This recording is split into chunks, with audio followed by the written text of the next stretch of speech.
Telugu Desam party Janasena social media అరాచకానికి గీతాంజలి అనేటటువంటి ఒక అమ్మాయి రైలు కింద పడి ఆత్మహత్య చేసుకొని చనిపోయినంత దుర్మార్గం ఈ రాష్ట్రంలో జరగడం నిజంగా హృదయాన్ని కలిచివేస్తున్నటువంటి సంఘటన.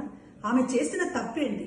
జగన్మోహన్ రెడ్డి గారు తన పేరు మీద ఇంటి పట్టా ఇచ్చారని ఆ సభలో పట్టా తీసుకున్న ఆనందంతో మీడియాతో మాట్లాడుతూ నాకు చాలా సంతోషంగా ఉంది, జగనన్న గారు నన్ను ఆశీర్వదించి ఇచ్చారు, జగనన్న గారు నాకు ఇల్లు ఇచ్చారు అని తన ఉత్సాహాన్ని తన సంతోషాన్ని వ్యక్తం చేసినందుకు ఆమె పైన ఇష్టానుసారంగా ట్రోల్ చేస్తూ Janasena Telugu Desam party social media వాళ్ళు ఇష్టానుసారంగా ఆమె పైన ట్రోల్ చేసి ఒక అవమానకరమైనటువంటి పరిస్థితిని కల్పించడం వల్ల ఆ బిడ్డ తట్టుకోలేక రైలు కింద పడి ఆత్మహత్య చేసుకుంది. ఇద్దరు చిన్న పిల్లలు ఉన్నటువంటి తల్లి గీతాంజలి, భర్త పిల్లలు ఉన్నటువంటిది.